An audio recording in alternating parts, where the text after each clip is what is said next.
Hello everyone, welcome to my channel. तो आज के इस वीडियो लेक्चर में हम बात करने वाले हैं राजस्थान लोक सेवा आयोग द्वारा जो आपकी टीचिंग की भर्तियां निकाली गई हैं, तो उनके विषय में हम आज बात करने वाले हैं। तो आज का जो वीडियो है वो है सीनियर टीचर यानी ग्रेड 2 टीचर बनने के लिए आपकी कितनी वैकेंसीज आई हुई हैं, जिन्हें हम सीनियर टीचर कहते हैं राजस्थान में, या ग्रेड 2 टीचर बोलते हैं।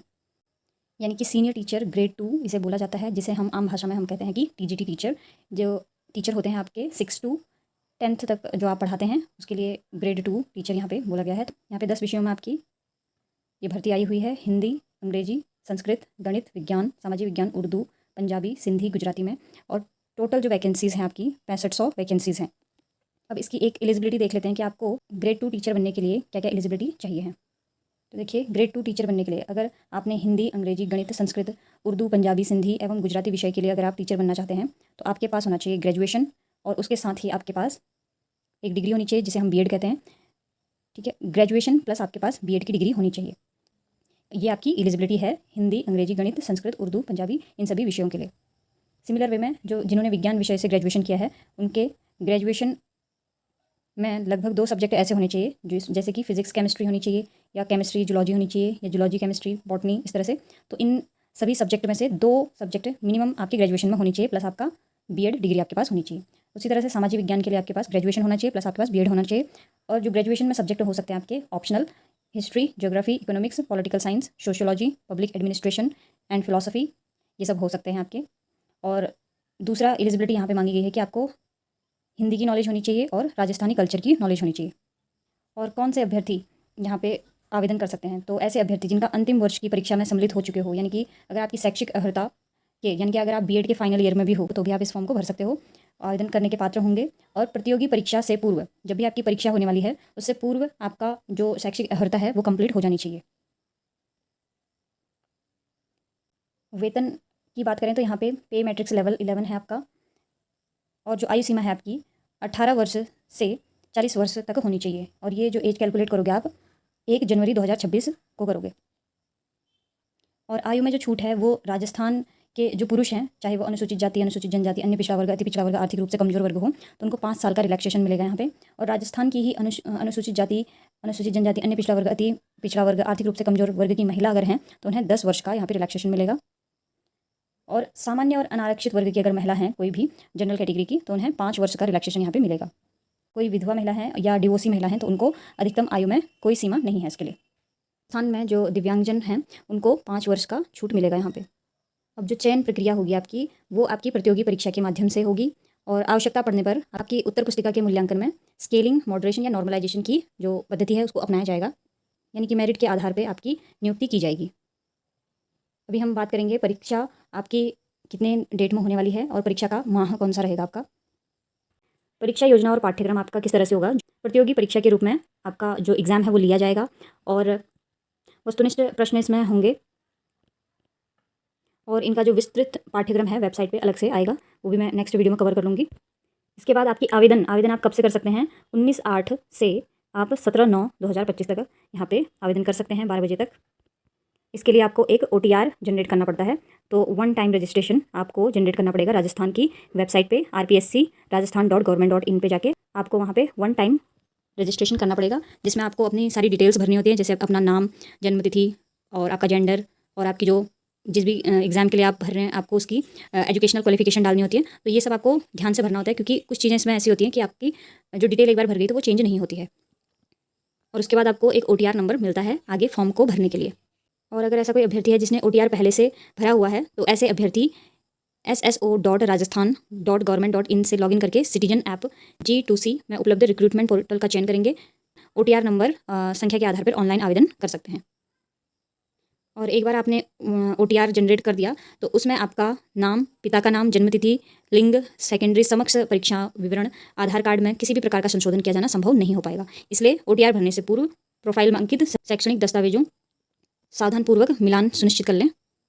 एक चीज़ आपको ध्यान रखनी है यहाँ पे, राजस्थान के पिछड़ा वर्ग, अति पिछड़ा वर्ग, क्रीमी लेयर के आवेदक हों, या राजस्थान राज्य से भिन्न राज्यों के अनुसूचित जाति, अनुसूचित जनजाति, अन्य पिछड़ा वर्ग, अति पिछड़ा वर्ग, creamy layer and non creamy layer, आर्थिक रूप से कमजोर वर्ग के जो आवेदक हैं, उन सभी को सामान्य वर्ग के अंतर्गत रखा जाएगा, और ऐसे आवेदकों को सामान्य वर्ग के अंतर्गत ही आवेदन करना होगा। जैसे आपका ऑनलाइन फॉर्म भर जाएगा, आपको हमेशा एग्ज़ाम डैशबोर्ड पर समय समय पर देखना है कि आपकी जो परीक्षाएं हैं वो कब होने वाली हैं। परीक्षा तिथि में कोई सुधार होता है तो ये सब कहाँ पे आता है, आपका एग्ज़ाम डैशबोर्ड के अंदर आता है, जो कि राजस्थान की ऑफिशियल वेबसाइट पे मिलेगा आपको। यदि कोई अभ्यर्थी अपने ऑनलाइन आवेदन पत्र में संशोधन करना चाहता है तो आवेदन के दौरान और आवेदन पत्र की अंतिम तिथि के पश्चात 10 दिन के भीतर आपको क्या करना पड़ेगा, 500 रुपये शुल्क देना पड़ेगा। और उसके बाद आप ऑनलाइन आवेदन जो पत्र आपका था उसमें संशोधन कर सकते हो RPSC की वेबसाइट पर। अब बात कर लेते हैं कि आपकी जो फीस रहेगी वो कितनी रहेगी। सामान्य अनारक्षित पिछड़ा वर्ग क्रीमी लेयर अति पिछड़ा वर्ग क्रीमी लेयर के अभ्यर्थियों इनकी रजिस्ट्रेशन फी 600 रुपये है। आरक्षित वर्ग में अनुसूचित जाति, अनुसूचित जनजाति, पिछड़ा वर्ग, नॉन क्रीमी लेयर, अति पिछड़ा वर्ग, नॉन क्रीमी लेयर, आर्थिक रूप से कमजोर वर्ग, शहरिया आदिम जाति के अभ्यर्थी 400 रुपये का फीस भरेंगे यहाँ पे, और दिव्यांगजन के लिए भी 400 रुपये फीस है। यहाँ पे यह नोट फिर से लिखा है कि राजस्थान राज्य से भिन्न अन्य राज्यों के जो अनुसूचित जाति है, अनुसूचित जनजाति, पिछड़ा वर्ग, अति पिछड़ा वर्ग, आर्थिक रूप से कमजोर वर्ग को सामान्य वर्ग में रखा जाएगा। और ऐसे आवेदकों को सामान्य वर्ग के अभ्यर्थियों के लिए निर्धारित पंजीयन शुल्क देना होगा, यानी कि इन सभी को अन्य राज्यों के जितने भी कैंडिडेट्स इस फॉर्म को भरेंगे उन्हें 600 रुपये फीस यहाँ पे भरनी होगी। और 1 टाइम रजिस्ट्रेशन भी आपको करना होगा। और जिनका रजिस्ट्रेशन पहले से हो चुका है उन्हें SSO ID द्वारा लॉगिन करके 1 टाइम रजिस्ट्रेशन ऑप्शन पर क्लिक करके वहाँ पे एक बारी पंजीकरण शुल्क फिर से जमा करवाना होगा। एक बारी पंजीयन शुल्क जमा करने के पश्चात परीक्षाओं में उपस्थित नहीं होने वाले अभ्यर्थियों को कुछ बातों का ध्यान रखना है। तो देखिए, अगर किसी ने एक बार OTR जनरेट कर लिया है और वो 2 बार भर्ती परीक्षा में उपस्थित नहीं होता है, यानी कि अपसेंट हो जाता है। OTR जनरेट करने के बाद आपने 2 फॉर्म भरे और उसके बाद आप 2 एग्जाम में अपसेंट होते हो, तो ऐसे में आपका जो OTR है वो उसको ब्लॉक कर दिया जाएगा। उसके बाद उसे अगर आपको दोबारा रीओपन करना है, अनब्लॉक करना है, तो उसके लिए आपको 750 रुपये का भुगतान करना होगा। और फिर से वो जो एक बार ये पंजीकरण शुल्क आपका OTR नंबर था वो दोबारा आप प्राप्त कर सकते हैं और उसे अनब्लॉक कर सकते हैं। और मान लीजिए इसके बाद भी अगर कोई 2 बार फिर से अनुपस्थित रहता है परीक्षाओं में, तो उसका जो OTR नंबर है फिर से ब्लॉक कर दिया जाएगा और पुनः OTR प्राप्त करने के लिए उन्हें 1500 रुपये का भुगतान करना पड़ेगा। उसके बाद ही OTR सुविधा पुनः चालू की जाएगी। और ऐसे आवेदक जो किन्हीं कारणों से परीक्षा में उपस्थित होने के इच्छुक नहीं हैं, तो उसे परीक्षा तिथि से पूर्व आयोग द्वारा आवेदन पत्र में प्रत्याहरित विड्रॉ किए जाने का अवसर प्रदान करने पर आवेदन पत्र प्रत्याहरित किए जाने से इस परीक्षा में OTR प्रतिबंधित करने के संदर्भ में अनुपस्थित नहीं माना जाएगा। यानी कि इसका मतलब हम ये समझ सकते हैं कि अगर कोई आवेदक है और वो परीक्षा में किसी भी कारणवश उपस्थित नहीं हो पा रहा है, तो उसे क्या करना पड़ेगा, विड्रॉ फॉर्म भरना पड़ेगा और उसे आयोग को सेंड करना होगा, जिससे उसका जो OTR है वो प्रतिबंधित नहीं होगा, यानी कि रेस्ट्रिक्टेड नहीं होगा, बंद नहीं किया जाएगा। तो इस बात का आप ध्यान रखेंगे। और जो भी दिव्यांगजन हैं 2016 के डिसेबिलिटी एक्ट के according, right of person with disability act के अकॉर्डिंग आपकी 40% दिव्यांगता का सर्टिफिकेट आपके पास होना चाहिए, तभी आप इसका लाभ उठा सकते हैं। और अब हम ग्रेड 2 लेवल के एग्ज़ाम और पैटर्न की बात कर लेते हैं कि आपका जो एग्ज़ाम होने वाला है वो कैसा रहेगा। तो देखिए, आपका जो scheme and syllabus of competitive examination for senior teacher यानी कि ग्रेड 2 यानी कि 6 to 10th का टीचर बनने के लिए आपका जो एग्ज़ाम होगा वो होगा 500 मार्क्स का, जिसमें आपको 2 पेपर देने होंगे। पेपर 1 आपका होगा 200 मार्क्स का एंड पेपर 2 होगा आपका 300 मार्क्स का।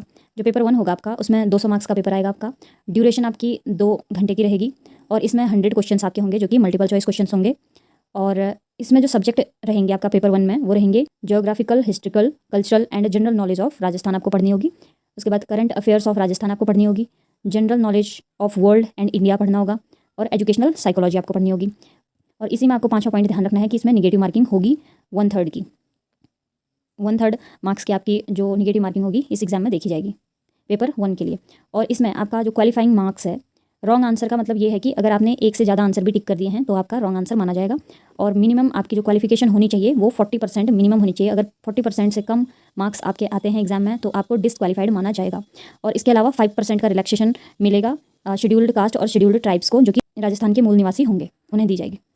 अब पेपर सेकंड की बात करते हैं। जो पेपर सेकंड होगा आपका ये 300 मार्क्स का होगा, जो कि 2 hours 30 minutes के लिए आपका एग्जाम रहेगा। इसमें आपके 150 क्वेश्चन आएंगे, जो वो भी मल्टीपल चॉइस क्वेश्चन आएंगे आपके। और जो पेपर फर्स्ट था वो भी MCQ बेस्ड था। इसमें भी निगेटिव मार्किंग होगी, वो भी 1/3 मार्क्स की होगी। और यहाँ पर भी आपके 40% मिनिमम क्वालिफिकेशन होना चाहिए पेपर 2 में, यानी कि 300 का 40% आपका मार्क्स होना चाहिए। और रिलैक्सेशन सेम है, उन्हीं को मिलेगा यहाँ पे शेड्यूल्ड कास्ट और शेड्यूल्ड ट्राइब को, जो कि राजस्थान राज्य से बिलोंग करते हों। और जो पेपर होगा आपका सब्जेक्ट में, उसमें आपकी नॉलेज ऑफ सेकेंडरी लेवल और senior secondary standard subject matter से देखा जाएगा।